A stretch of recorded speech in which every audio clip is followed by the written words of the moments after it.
The biggest buzz at London Marathon this year wasn't just the racing, it was around Nomio. It's a performance shot used by athletes like Hocker and Mantz. Nomio is used before their key sessions and races, whether it's breaking the American marathon record or getting a world championship gold in Tokyo. What's also interesting is how widely it's being adopted, because it's not just by established elites. Emerging talents like Sam Ruth, the 16-year-old prodigy, swears by the product and is already making waves. Check it out for yourself at drinknomio.com, and if you're in Australia or New Zealand, you can find it at Aid Station and The Running Company.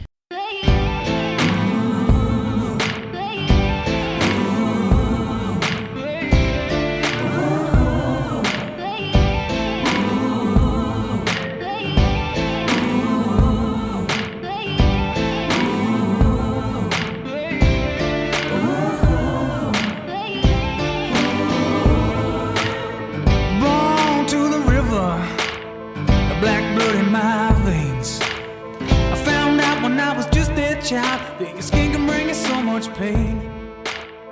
Now I hear you say you got the best of both ways. Won't you come and take a So I'm here with a man who dresses head to toe in Solomon gear. He's a coffee snob, he's a photography enthusiast, and he wears all black running shoes. Could be your average Melbourne hipster, but it's actually Jimmy Whelan, the professional runner from Australia, lives in Spain. Welcome, Jimmy.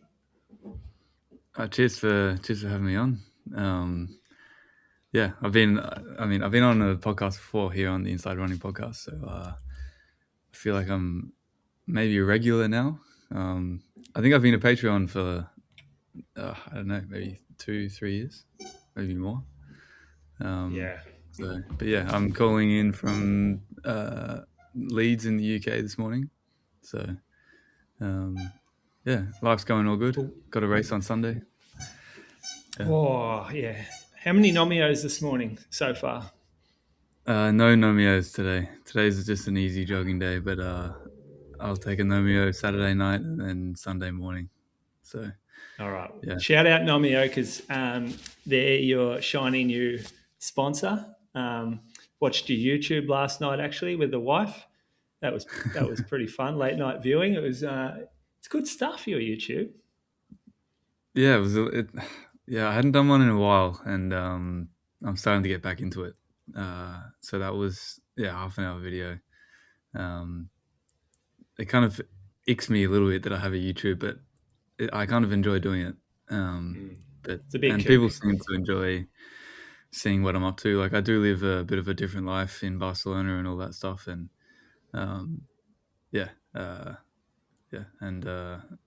I've got one of my mates who does all my filming, so I just feel like I'm just hanging out with one of my friends. So, and people can see the Barcelona summer from a Melbourne winter, which, I haven't seen a Melbourne winter in a long time, which is kind of nice. That water's so blue out where you run. It's pretty hard to watch, actually. It's like, it looks like an absolute dream. And it is, I must say, it's pretty natural. Doesn't feel forced, your YouTube. Like you see some out there and it's obviously very forced, but you don't seem to turn it on too much. I try and keep it pretty normal. Yeah. I don't want it to be too... A lot of people's YouTubes these days is like super clean and professional and commercial, and like it's very obvious that this is not what they do all the time. So I try and keep it somewhat real. I've got like... I'm trying to do a YouTube video every 2 weeks now, so Okay. Shout out to... I like the running. I like the running in it. The running, like, I think it's because your gait's so beautiful to watch. It's like art. Yeah, I'm lucky I've got a good stride. I don't know why I run like this. I shouldn't run like this because I was a bike rider for 7 years, but for some reason my hips still open up like I don't know. It's like really flexible. Are there beautiful bike riders too? Like those that just tap the pedals nicely? Yeah. Yeah, there's some guys that you put them on a bike and they just look like they're really like a natural. Okay. I wasn't. Were really you that like guy? No, I wasn't. Okay. I got a long torso and long lanky arms, so when I put myself on a bike, I look like a bit of a, I don't know. Yeah, I look a bit awkward. Yeah. Actually, that last YouTube, the first couple of minutes of your run, you're obviously recovering from the session. And I'm like, oh, he doesn't look as good here. But then as the run went on, you started to flow a bit and that like magical gait came back. Yeah, if I'm jogging slow, I don't look flash at all. Particularly if I'm rolling out the door at 8 a.m. after a track session the next day. I'm pretty stiff and not as bouncy. But then, yeah, once I get under like 4-minute Ks, then I can start running the way I like to. Yeah. And yeah, I think that's allowed me to become a better runner than I probably should be. There's my efficiency with my stride and when I get quicker and quicker. But yeah. You reckon that real high backlift is going to be good for the marathon? Or do you think it will suit more like powerful races? I'm not sure. Like, there's always debate about whether someone with a shorter stride or a longer stride is more efficient in a marathon. Because when you got this big, long, loping stride, it's really efficient until it's not. Your legs can fatigue a lot faster than someone that has a smooth, shorter stride. Yeah. And yeah, I mean, I can still run pretty quick on the track with the stride that I have. Like physiologically, I'm not at all the 1500 meter guy or anything like that. But I can go quickish just purely from my long stride. But the moment that I go lactate, a little bit lactic, I'm useless. So I saw that the video you put up of you running behind Phil Sessamon, he cannot be happy with that. Watching that video. That is a total stitch up. He still reshared it, so he can't be too annoyed by it. That's because he's in front of you. Yeah, I mean, so I'm in Leeds at the moment for a week. My coach is from Leeds, Andy Henderson, and Phil and we have the same coach. So we both did a workout yesterday. We had 5 by 1K and then 10 by 500. Yeah, the K's at threshold, and then the 500s getting down to like 63s through 400, 62s. Yeah. And then he was saying that like I'm kind of annoying to run behind because I got these feet that just flick so far back. Yeah. And but yeah, so yeah, I'm training with him for a week. And well, I'd like to get into that in a little bit because I don't think anyone's really known who you're sort of coached by. I don't think that's sort of been a discussion point. And it's pretty significant, I reckon, because of how marathon specific it seems that training sort of is. So I want to get into that. But how's a little update from you recently? Like, we haven't seen you in too many races the past sort of 6 months. Have you had an injury or like have things been going well? Just give us a little life update. Yeah, so I mean, I guess full context, like my season started I wanted to start the season last year with the Zatopek 10K, but I got injured wearing spikes. So that was back in December. And then well, we were wondering about that because you were over here and the chat was Zatopek, and I reckon I heard somewhere that I can't remember where I heard it, but you like said you wanted to perhaps try to like challenge for the win at that race, and then you weren't there all of a sudden, and that was you were a big hype at that time back in Melbourne for Zatopek. Like we were excited to see what was going to happen. Yeah, I was doing some pretty big training in December, and I hadn't worn spikes since 2014. And I did 3 big track workouts, and I had to get used to the spikes. Like I couldn't just rock up to Zatopek having not trained in spikes and then just give it a go. Yeah, I was in ripping form for that race, and then the week before I just squeezed it a bit too much. I was kind of coaching myself at that time, so I was doing like 200 plus Ks a week, plus the Tuesday workout that was a super workout. And then put spikes on as well, and then I got injured. I got a stress reaction in my second metatarsal. Okay. Yeah, right. And I had to take the whole of December off, and then I got jogging again in January, and then I started building up to do to head over to Europe to begin all the Salomon stuff. Yeah. So I first kind of crack was pacing the Barcelona marathon, and I was in good form then, really good form, and then I paced the Paris marathon for Salomon for the key marathoner Matthias Keyboards. He's a Swiss guy, and that was so cool doing that race. My God, like running down the Champs Elysees at the front, it doesn't get much better than that. That was big. I think, like, what did you go through? Like 30K at 2:04, 30 pace or something like no, that? it was 2:06 pace. Yeah, 2:06, was it? Yeah, okay. And that was in How did Barcelona. that feel? How did that feel? It felt good. It made me inspired, that's for sure, and excited. I hadn't really done any proper big long runs that were really hard, so I think I was fine. But if I had have run for another 30K, I would have like another 3K. Sorry, beyond that, I would have started really feeling it. But like I didn't do the proper fueling strategy as well. Like I didn't have access to bottles in that race as a pacer, so I'd have to carry my own gels. So it was hard to kind of compare, and I didn't do a taper. So I'd had like 140 Ks coming to that week coming into that Sunday. So I didn't really have a week off. But is there like yeah. apprehension you couldn't do it? Like it's pretty nerve wracking having a job to do and sort of being 50-50 on whether you'll be able to pull it off. No, I was confident I could do it. Yeah, I don't know. Like I knew that this was the pace that I needed to do, and just need to suffer for as much as possible. Hopefully not suffer too much, because I think in order to suffer properly, you have to freshen up to then be able to go really deep. Yeah.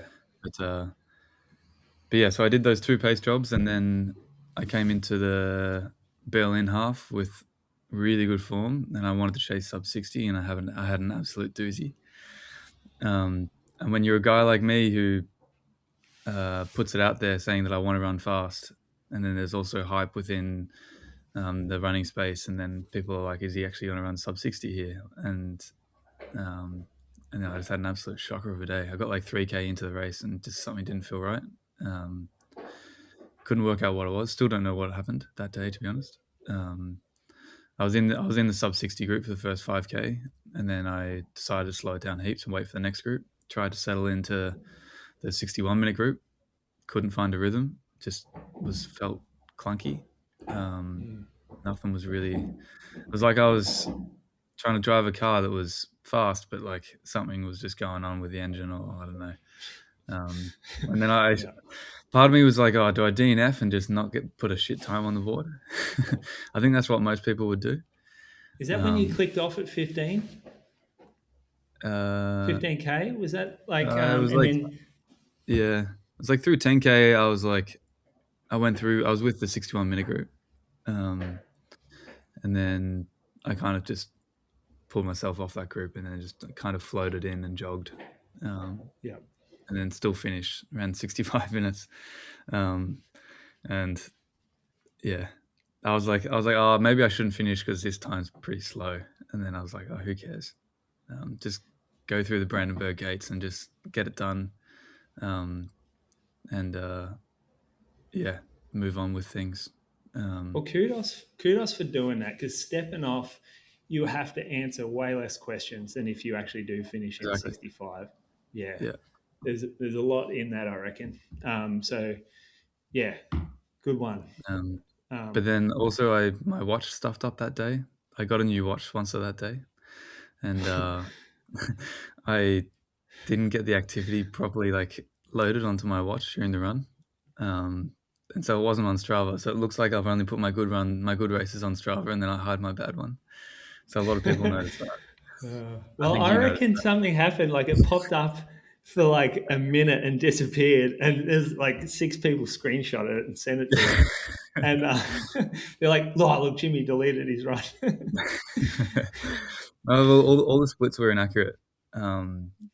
So yeah, it wasn't really anyway. So I did that, and then what did I do after that? And I decided to reset, and I didn't have a 5K or a 10K road PB. So I was like to my agency, I was like, I'd really like to be good to just get some times on the board, because like my World Athletics had nothing other than the Zatopek from 2015.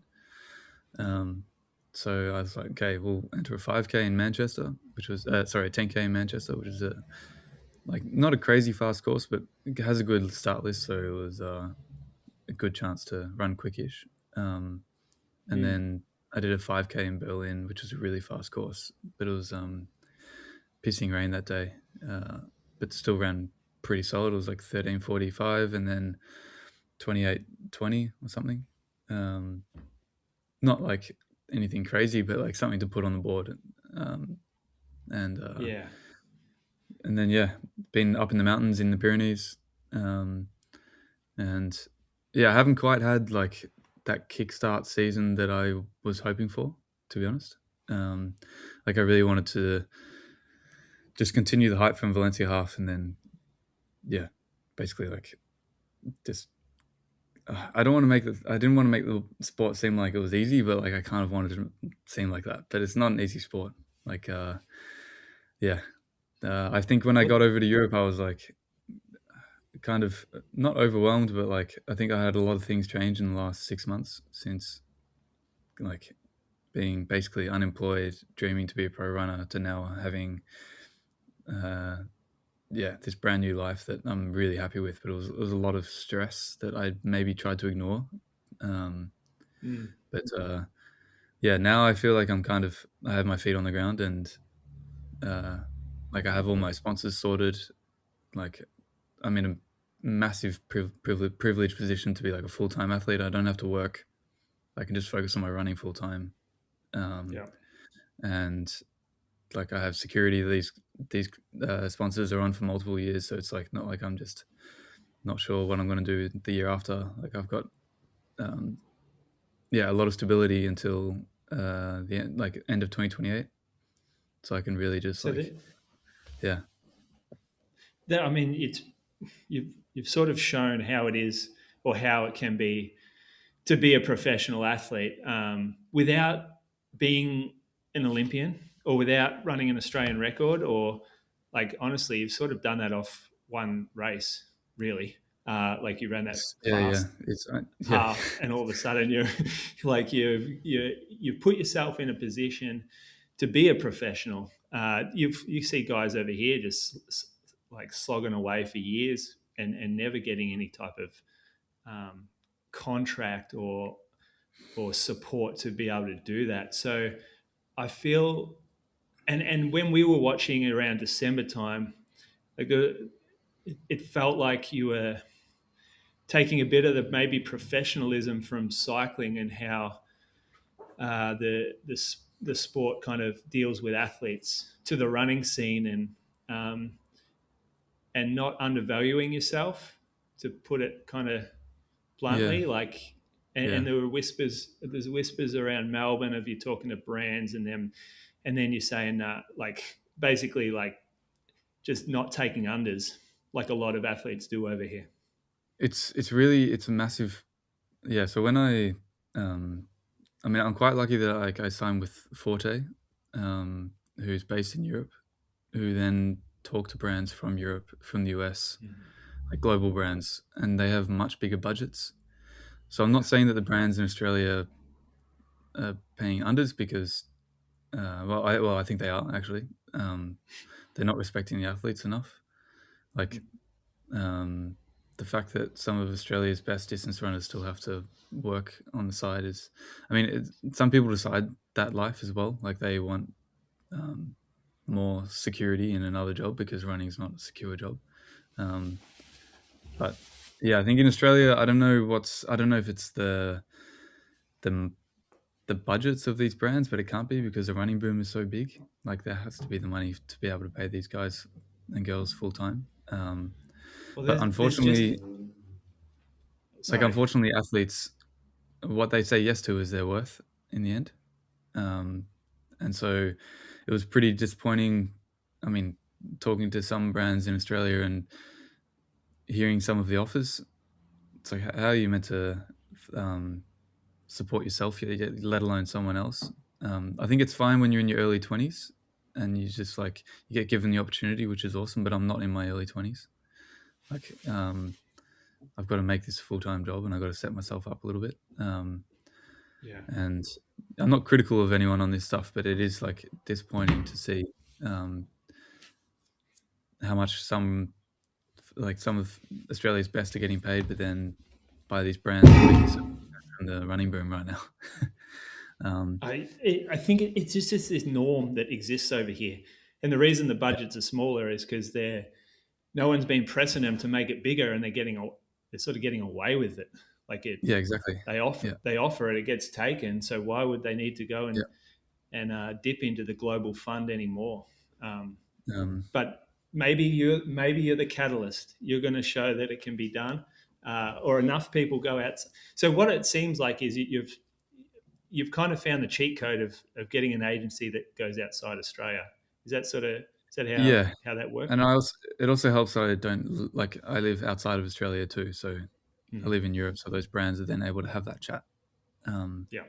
So it's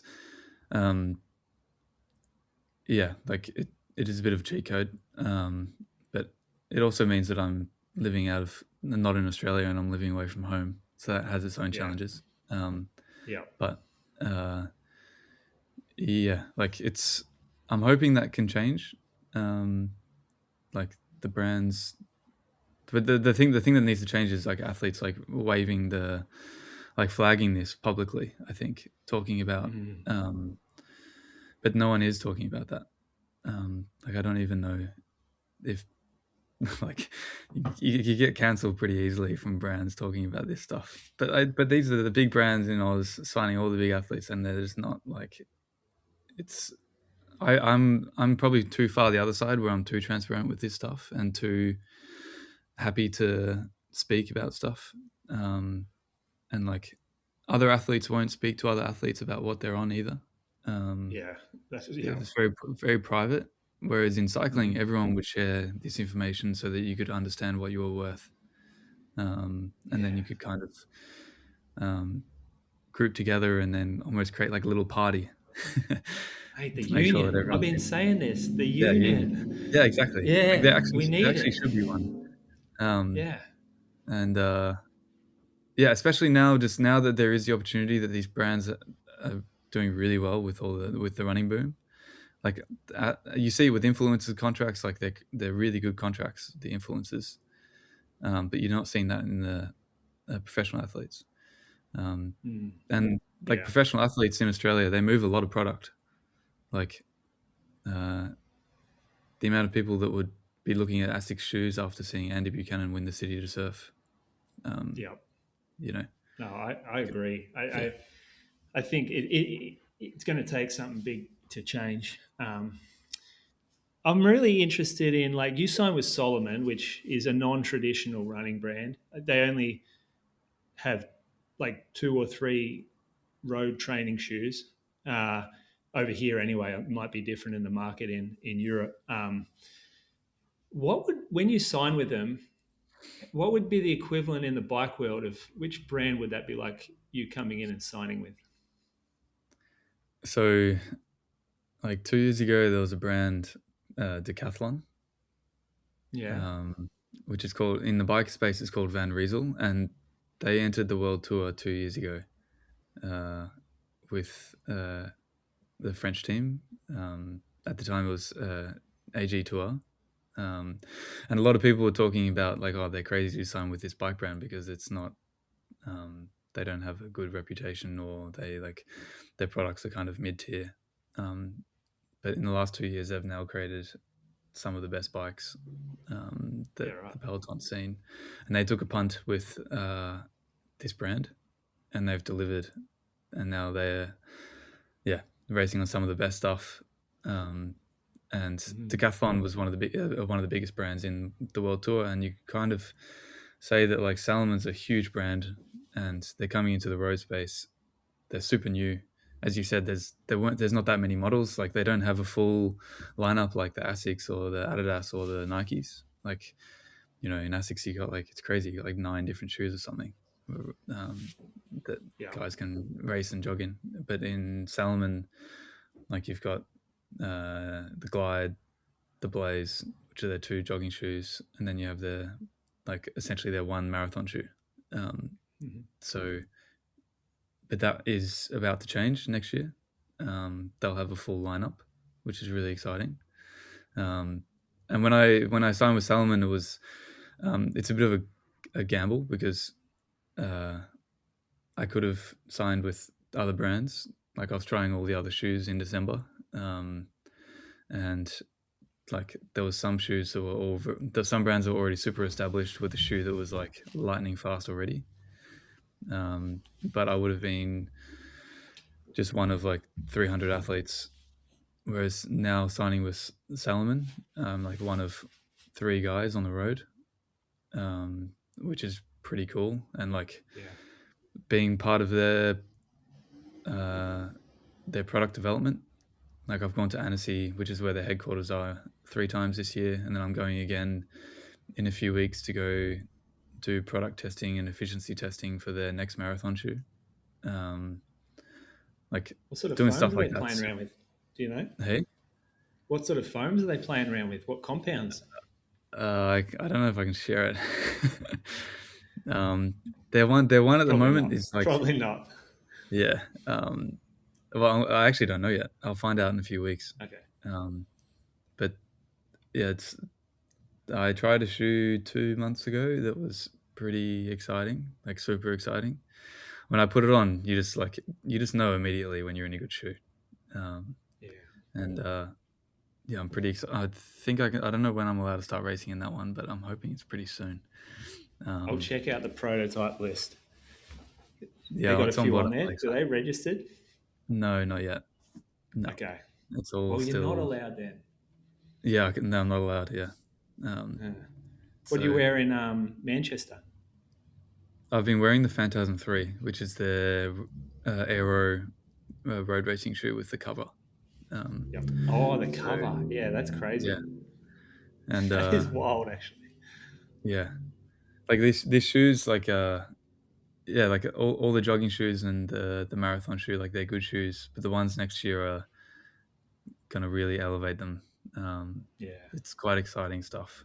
Like all the product team, they were in China over the last few months sorting all this stuff out, and I'm like super excited to go in a few weeks to the headquarters to do some testing. And they can turn things on the head. You saw what Puma did. Like Puma went literally 1 year, no one wearing their shoe, to 2 years later, it's everyone crazy. wanting their shoe. So yeah, you could see how you can definitely see that happening. I did a few weeks ago. I did if you look on my Strava, there's a Friday morning run at like 5 a.m. and it was for a new shoe campaign.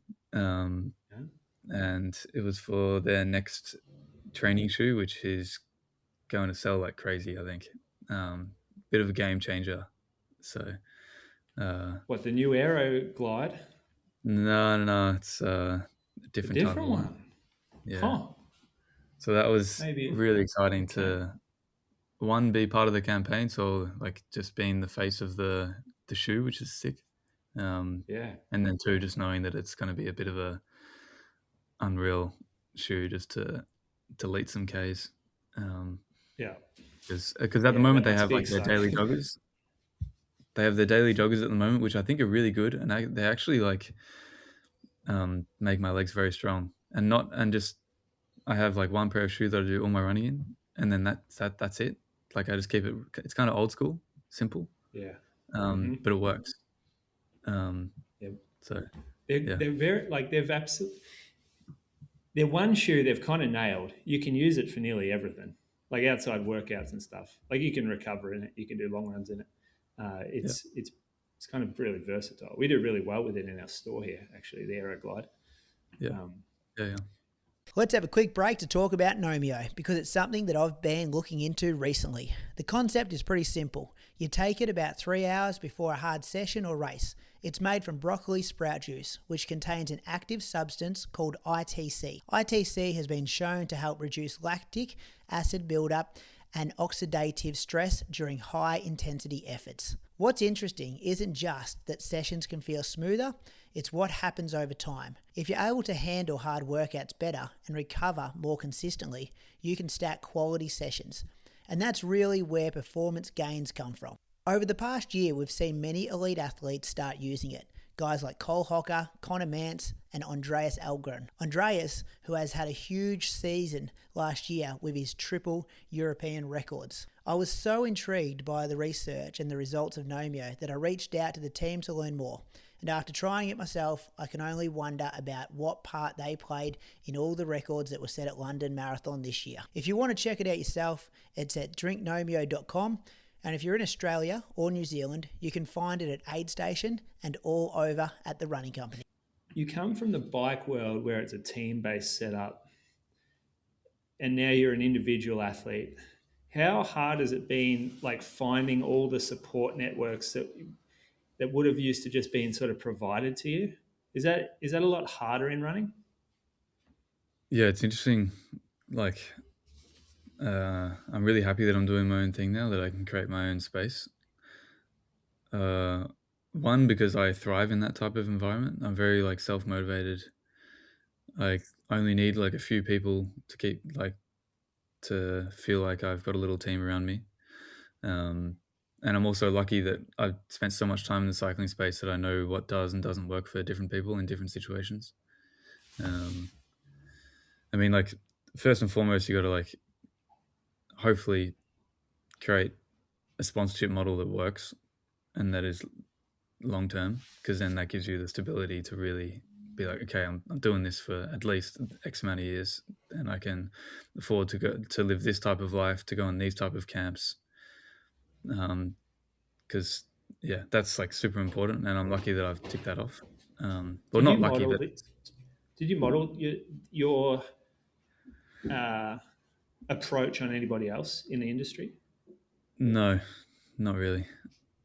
Yeah, because it doesn't look like it. It looks like you've done your own thing here. Yeah, I mean, like signing, for example, I was like, okay, do I want to sign with a brand where I have to live in a certain place and train with a team of people on Tuesday, Thursday, and Saturday, or like, do I want to just be completely solo, do my own thing, be able to go in and out of training groups if I can? And I realized that will give me one, free time and flexibility to live the life I want to live, and then live in Barcelona. And then, yeah, like signing with Salomon, they really let me do my own thing, which is amazing. And they allow all their athletes to create their own space, which has its perks. There's certainly times of the year where I'm training by myself and I'm like, gee, it would be nice to be doing threshold with the boys this morning instead of myself. But that's just where like discipline comes in, and you just get it done. Yeah, 200K a week you're rolling. That's a lot of solo time if you're not in a group. Yeah, I mean, like over the summer, I'm able to go to Font-Romeu and do some workouts, and that's only a 2-hour drive from Barcelona. Okay. So I have my solo training in Barcelona, but then I also can go to Font and train with like 20 guys on a long run, and then go to the track and there's like 30 athletes getting ready for some of the biggest races going on. So I can hop in and out of that world if I want. And it's at altitude too. So, yeah, I mean, and creating like the group around me, like I've got my coach now. We started working together in January. In January, yeah. Okay. And like how did you select him? Through my agency. My agent Danny, he just said, look, like right now you're doing your own training, but we've got to get a coach just to create some structure here. Like he knew that I could do it myself, but he's like, you've got like a full team of sponsors. You need to have a professional kind of structure and a coach to like soundboard ideas with and just work alongside. And I had a call with, he had a personal relationship with Andy, and he coached a few of his athletes that he's managed by. And I just like all I needed to do was have a call with him, and then work that like he's passionate, has a simple outlook on things, isn't too sciencey. Like there's still science-backed stuff, but it's not like, okay, Jimmy, you got to do this K rep and then stay within this millimole of lactate. Yeah, it's like I'm not about that stuff. So a lot of my training is really simple stuff, and just getting the work done and then recovering. And yeah, the training's going really well so far. The thing that I've changed the most is just my track workouts, and I'm not doing any of this crazy stuff to try and get more Strava kudos on, that's kind of why, like, half of my motivation on Strava in December for the Zatopek was just to do these 400s stupid quick, just to try and scare some people. Try to prove to us all that you got it, that you're the next best thing. We But knew it it's already. it's interesting now. Like, that time of the year, I was still trying to prove myself, and I was like the underdog. Whereas now I'm like the fully fledged sponsored pro, and like I'm the one getting hunted in a way. Like, I got nothing to prove now. And I haven't chased that sub 60 and a half. So some people are like, what's he doing? Like, some people are probably enjoying it, to be honest. Oh, that's just how we are, mate. Like, Yeah, we're over here. We're all guilty of it. Like, the taller the poppy and the louder the poppy, the more we exactly. want to chop it down. And I don't, like, I'm fully guilty of that. Like, we talk shit in the groups. Like, the people that put them out there are you're like, oh, do you see that? Yeah, he's up and about, isn't he? This kind of stuff. Did you see how many likes my comment got on Patreon? I don't know if you saw that. Yeah, I did. I still agree you're an influencer. I'm watching your YouTube, mate. You're influencing me every day. I mean, you're a professional athlete, but you're in front of a camera. That's what they do. Galen Rupp. I realize, like, with this running space, if I want to create return on investment for my sponsors, I have to be very active on social media. 100%. That's the world we live in. And that can create better job security than me running a fast race. Obviously, the fast racing is what matters, and that's really what I'm here for. But also, if I can create like a stable career through marketing, that's like the dream. And then you also run fast, and then it's the perfect storm. So, yeah. So your comment on Patreon was, what if it might be, you might remember it better, but it was, what if an influencer wins Melbourne Marathon? Or imagine if an influencer wins Melbourne Marathon. Oh, and so everyone was like, shit, he's made his announcement, but he's also he's got a point to prove. Yeah, I mean, my build's going pretty well. I mean, it's not actually confirmed that I'm doing what marathon I'm doing yet. So, okay, I'm kind of like playing with the strings. But like, yeah, it's not actually confirmed that I'm doing Melbourne. No, you don't have an entry yet. You haven't had the email. 14th of August. So it's not like I don't have any flights back to Australia. So yeah, but that's exciting though. If that ends up happening, mate, that would be like Jack Rayner a couple of days ago confirmed he's in again. So you got two big dogs. You got Ali Kipchoge. Did that play a part in your decision making? Kipchoge's in the race. 100%, yeah. He'd be in that front pack, no doubt. Yeah. Like, if I can, I had the chance to, like, run Valencia, but I think I'm gonna wait until the start of next year to have a crack at a fast one. Yeah, I mean, it's not confirmed I'm doing Melbourne, but if I am doing Melbourne, Kipchoge's definitely a reason why I'm going. That'll be sick. Imagine you and Kipchoge rolling. He'll be looking at you going, I've never seen a man look so good on the road before. Salomon skin suit, bleached blonde hair, retro Oakleys. Yeah, get that. Get the you and Jack Rayner will be like Jack the two biggest hipsters in Melbourne, just like trading fashion barbs at each other. But like the build, so I'm doing a marathon in either October or November. And the build has gone really well. Like, I've averaged over 200k or just a bit under 200k for the last 4 or 5 weeks. Wow. And everything's just ticking over really nicely. Will you follow a similar type of program to what we've seen Phil Sessamon do in the past? Very similar. Yep. Basically, I'm trying to work out, like, I was speaking with Andy yesterday. I was like, is this 200K a week enough? Because now I also have this prototype shoe that allows me to basically do endless Ks, That essentially. is a good advert for that Um, shoe right now. I already like want I that could, shoe. I could do 250 a week if I wanted, but am I better off just putting better quality in and resting more? And the biggest thing that I got to train now is like I've got the speed, I've got the threshold with all the altitude training that I've been doing. I've now just got to really condition the legs like that 30K mark kind of thing that everyone talks about. And that's the unknown for me. Like these pace jobs that I did earlier in the year felt nice and stuff and look good on Strava and all that stuff. But like the real death zone is 30 to 30 to 30 to 35 to 40. And yeah, I've just got to start doing some pretty grippy long runs where I'm, really practicing the fueling and like doing 40K long runs where 25K is, and 310s, 315s. That's what that's what I've always looked at Phil's training and his videos that he puts up and go, this guy trains like a marathoner. He doesn't seem to care about anything else, and like he's got that Canovas type Yep. background. It looks like, Yeah. Well, like and so they have like Emil Caress who trains here in Leeds, and they train together sometimes, and he sees the training that he's doing, which I think is really good for Phil because it makes him feel like he's not training much because the training that Emil Caress is doing is just mad.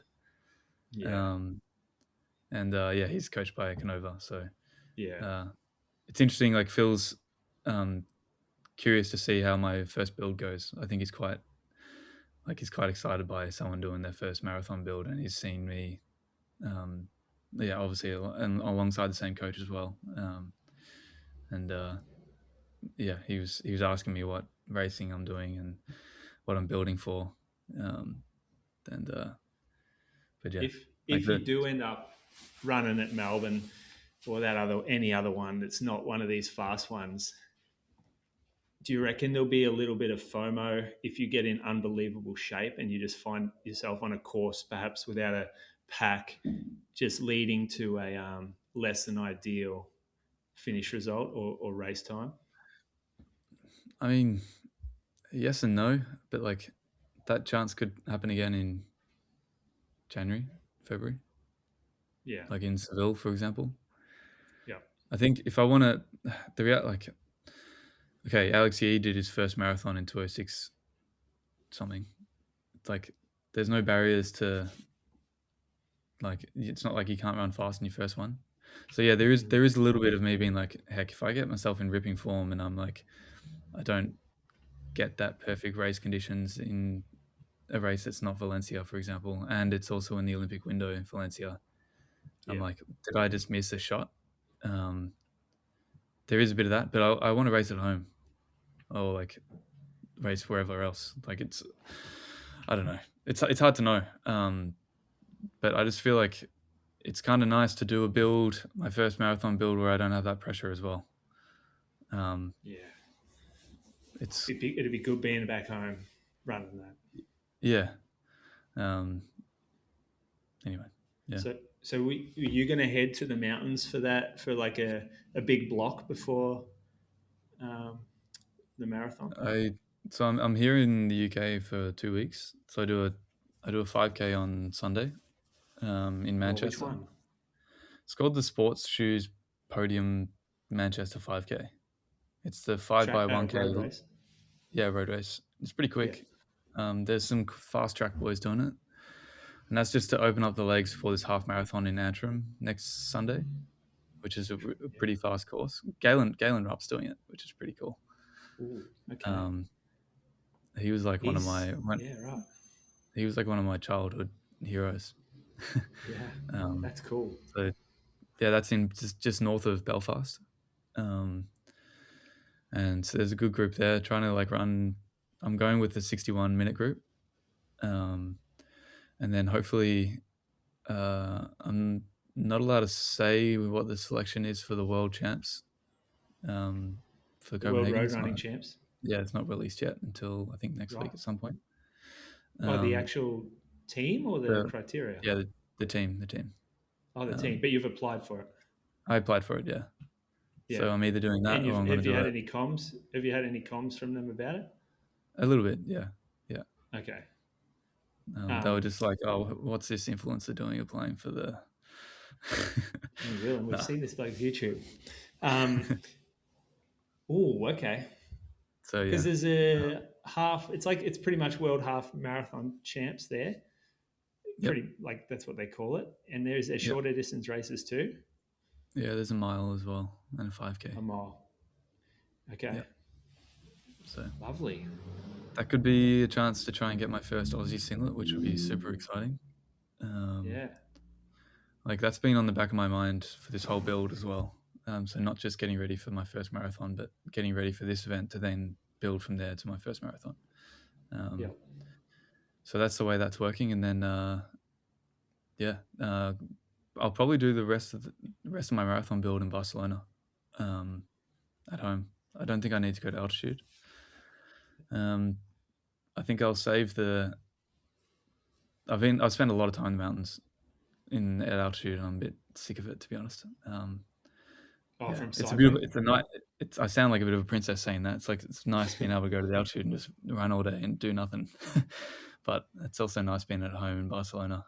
Like I do some pretty good training there too. So, and I can really do like sea level quality work.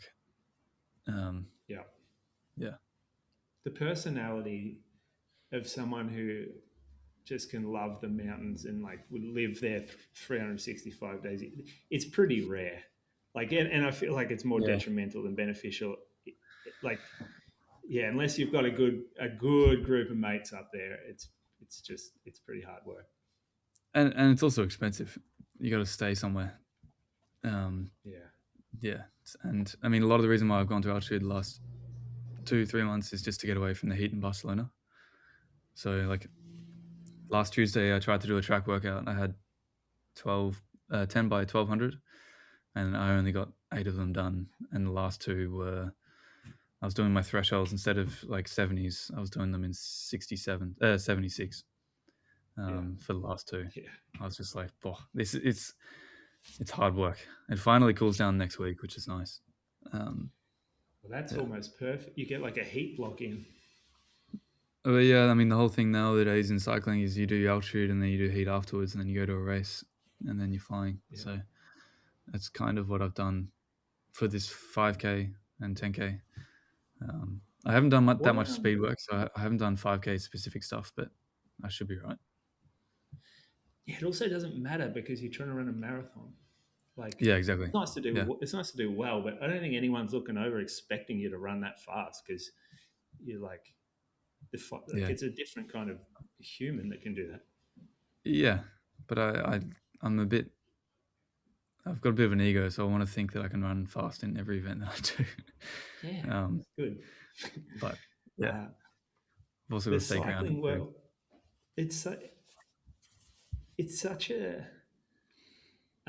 cutting edge world, and there's a lot of like in the cycling, they're willing to try stuff that may or may not work. What have you brought across from cycling that running did not have, or that running's ignored? Yeah, a lot of people ask me like, oh, how does the cycling world compare to running? I think the running world's definitely accelerating very quickly towards that kind of more scientific, like trialing things approach. Like it's a very traditional sport. And I think a lot of coaches and a lot of teams are starting to really like realize, there's lots of stuff that can be gained and learned from cycling and brought into running. Like it is interesting, like spending time with groups and pro runners in Font Romeu, you really see people's different routines. And because they don't have a performance team or a group of sports scientists like cycling does, like they kind of find their own rhythm in their careers, and then that's just how they do things. And it's not based off science. And I think athletes could really benefit from educating themselves on what cycling and cycling teams are doing. and even just from the fueling perspective, like it's really like one of the biggest challenges as a marathoner is not getting stress fractures and staying in a calorie surplus. And how you do that is really complicated and super individualized. And I'm lucky that I've come from the cycling space where I've been on different teams with different nutritionists who have tried different methods. Like I've tried different ways of fueling, and I understand my body to the point that I know what works for me doing these high training loads.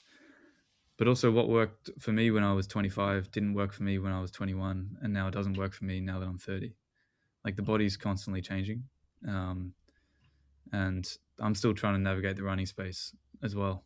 Like trying to work out how many carbs to have post session, what meals work, what weight I need to be at in order to do these big training volumes. Like what weight I need to be at for a training week versus race day, and what the difference is. Like in cycling, my training weight was like 64, 65, and then my race weight's 62. And that can make a huge difference on race day. And that makes a big difference for my marathon. But will I get injured doing that? And how do I navigate that with the fueling stuff? And then there's also all the other stuff. So you got altitude, you've got like beetroot juice, you got bicarb loading, and then you got like also the new one. Well, not new, but like it's starting to cause a lot of chat with Nomio. So like, yeah, like I obviously just signed with them 2 weeks ago publicly, but I've been using the Nomio stuff for, since February this year. Yeah. There's a buzz about Nomio. Yeah, a lot of people are like, it's hard to really quantify this. And it's not like it's not like caffeine where you take it and you're like, oh, like this makes a difference. I feel stimmed. Yeah. But like I noticed that a lot of pro cyclists were taking it in training and in racing that weren't sponsored. So Okay. When you start seeing that, you're like, okay, this product must actually have something behind it. And then yeah, they got in touch and sent me a bunch of product, and then I started using it for workouts and racing.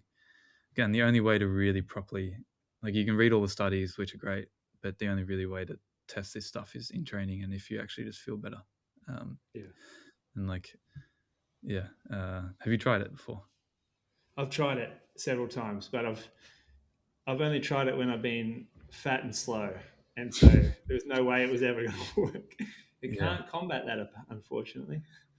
When I was up at altitude, like when I'm doing threshold, my like key limiter is like clearing lactate, essentially.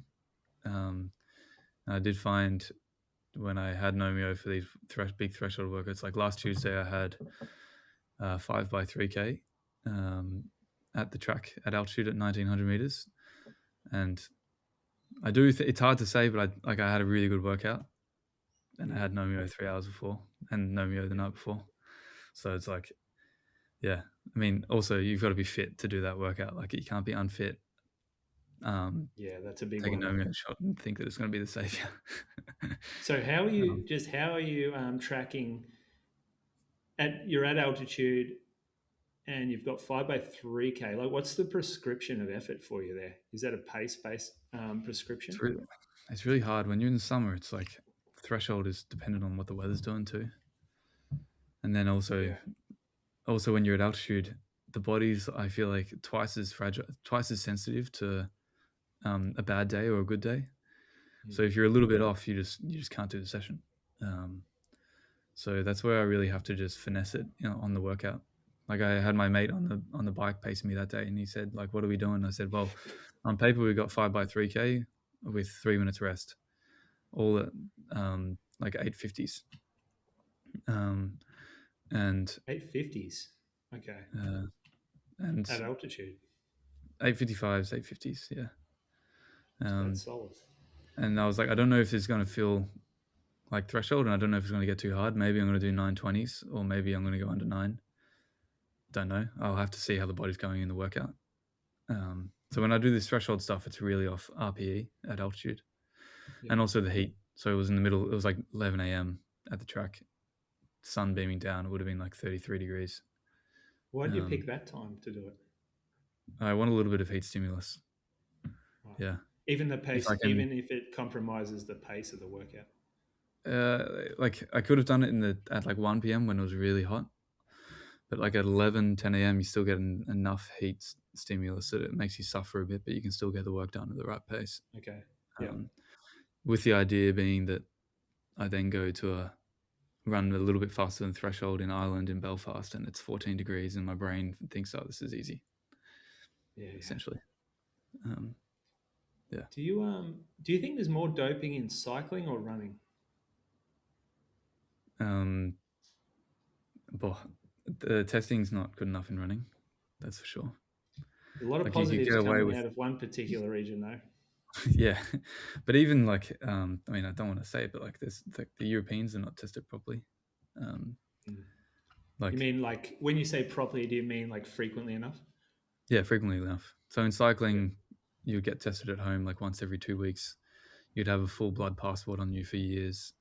You'd be able to work out an athlete's values, and if an athlete got a certain value above a certain like bracket, that athlete could then get flagged for biological passport and anomaly. Yeah. And like a lot of the runners don't have blood passports, but that's expensive stuff to do. Because it's not frequent enough. Essentially, yeah. Or they weren't. Yeah. Yeah, they weren't testing them early enough, and they just sort of come on the scene, and Yeah. they're only Yeah. So you have a blood. Is your blood passport from cycling available to them for running? Yeah. Yeah. Yeah, Well, right. no, but I have it all on file so that I like have those records. You got But your yeah. own anti-doping test Well, records. back in the day, you used to be able to within the cycling teams, you'd at a minimum have to go get a blood test every quarter. So you'd have 4 blood tests a year sent to the cycling team, and then you could see that results. So I have all those results. Yeah, okay.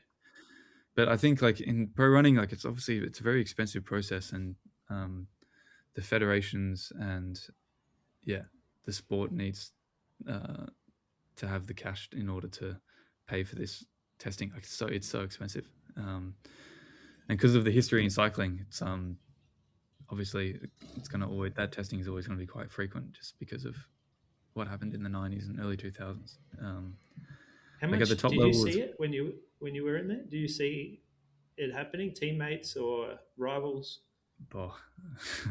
um, in the top level of sport, no. But You can't in get an away with it. amateur level, But in a at the domestic level. semi-professional, at the semi-professional level, where there's guys not getting tested frequently, it is quite common. Like I mean, I didn't see it when I raced, but like when I raced semi-pro in 2023 in Portugal, that league was historically quite known for that issue, and like often now it's a massive problem for these juniors coming through in Portugal that the teams don't sign them because of the history in this area. Yeah. Okay. But it would be nice if like if you get to a certain level in running where you want to represent an Australian team. Like for example, I've applied to represent Australia in Copenhagen. There should also be a requirement for me to have had at minimum like 3 blood tests over the last year. Yeah. To then send to Athletics Australia to then qualify me for selection. Because all I needed to do to qualify for this race was to say, okay, I'm clean, tick that box, like, and then also here's my time. It would be cool if there was a better process with this. I think And one of the it could have been Kenya, had that as one of their policies, or at least maybe the World Athletics dictated that as part of their selection policy. And then, like one of the best athletes never made the team because they weren't tested enough. yeah, it'd be That's how cool if that crazy was. it is. It'd be cool if that was part of the, like being a pro runner, you'd have to have a quarterly blood test. That can be funded by the federation. It can be funded by the shoe deal that you have. It can be the brand, or it can be funded by yourself. like here in Europe, it would cost like €200 to get a blood test that done, and then you have that for 3 months, and then Yeah. yeah. Jimmy, I've taken up a lot of your time already, and it's Huh? 7 a.m. in Leeds. So 8 I've a.m. watched now. your YouTube. Oh, 8 a.m. Yeah, this is like normal Okay. wake up for you, right? Yeah, it's all good. Yeah. Got a bit of that croaker Um, lifestyle over there. yeah. Except you leave your house. He doesn't. I've got one last question, Yeah. and it's a would you rather. So, would you rather make the Olympics once, or would you rather live the life of a pro runner for 10 years but never make the Olympics?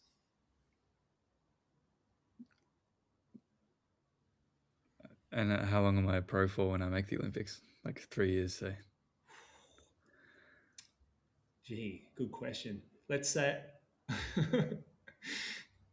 I don't know. Maybe let's say, would you prefer to make the Olympics at LA, and then never run, Yeah. then go on to another career, or would you prefer to have 10 years of a running career 10 years of a running career. Not to say over the that I, Olympics? yeah. Like if for example, I'm like, my goal is to be an Olympian, to try and qualify for LA as a marathoner. That's my goal. That's why I exist, and that's why I'm running right now. Lofty goal, considering I haven't done one yet, but I think it's feasible if I do the right work. But I'm more motivated to run fast. So I'm more motivated to run fast than to make teams. Now that like in cycling, I couldn't chase this like time. And I love the fact that running is so quantifiable and so tangible, and everyone can understand a time if you run it. Like you could make an Olympic team just because 2 guys got injured and they were faster than you. But if you run 2:06, that's raw. Yeah, Like yeah. that's your work. Yeah. That's your legs. So I get more excited for running quick than and also like the lifestyle since I've started running and this whirlwind turning pro. Like I've never been happier, and I think like if I can do this for another 10 years, say, whether I run, like I really want to run quick, but if I can like be in the mixer for making teams and running quick and like living the life that I'm living now and doing running, like I'm so happy. Sounds cheesy, but it's like I really am. Like the running, like runners ask me like, "Oh, are you happier as a runner or as a cyclist?" It's like this running thing's pretty good. Oh, your Like YouTube shows, mate. You're yeah, bloody 30 years old living in Barcelona and the sun's out and you're looking great. And like, how good is that? I mean my parents, they would like I would call them and like when I got back from I don't know, they'd watch my YouTube and my parents would just say, you just look happier, like you look less stressed. When you folks say that about you, like they really understand, they really know what I was like when I was a bike rider. So yeah, if I don't make an Olympic team, but I'm doing running for the next 10 years, like I'm happy as Larry still, but I still want to make the Olympics, obviously. Yeah, you already run 61, 37. I do, like I've said it on earlier, but like I do want to break 60 minutes, and I do want to run 2:06 for the marathon. All right, well, we got your goals now. We got them Yeah, pegged. I mean I've said that before, so everyone's going to roll their eyes again. But No, we'll reference that forever now. yeah, That's what he's put up on his bathroom door. No, I like that about you, and it is refreshing. Like I love that you're just not a dork, like like the running dork that comes up. It's I'm a bit of a dork. You are a dork, but you also live in Barcelona and you wear Solomon, so you're a pretty cool dork. Yeah, maybe that helps a little bit, the Salomon stuff. Are you going to be in a Phil Sassaman video? We're doing a YouTube video on Tuesday. Oh, so, here we go. I'm keen. That'll be brought good. to you by That'll Nomio. blow up. So it'll be Andy on the bike. Phil's getting proper fit again. So yeah, we've got some mile repeats in 68s, so it'll be pretty grippy. Or track workout. Yeah. And I want also to see Mark you Scott will two be banging there. heads. Oh, okay. All right. Oh, Yeah, big it'll be good. dogs. Stay tuned for that. Yeah. Yep. Okay. All the best. Hopefully you run that. What are you going for? 13:30? That's Yeah, your I'll go time. out I'll try and go through 2K in a bit under 5:30, and then see what happens. Don't know what that Yeah. pace is. That's I've never had to work that 2:45 pace is 13:45. So I'd really like to go under 13. I'd like to be a 13:3 something guy. Yeah. I feel like that's nice, and it's a really cool course on Sunday. There'll be a big atmosphere.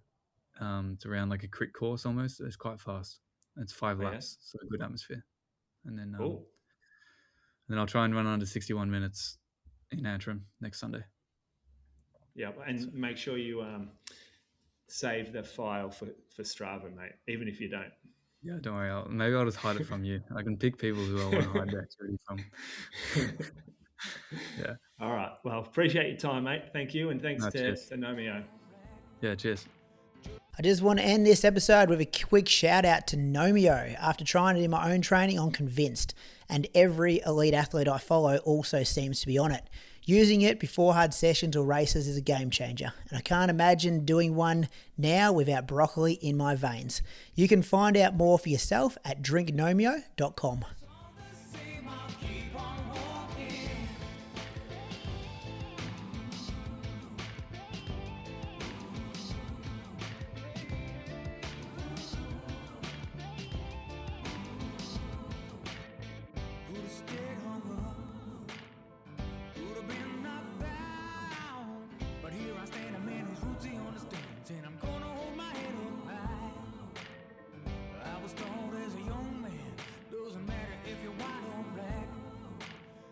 Show love to everyone you meet.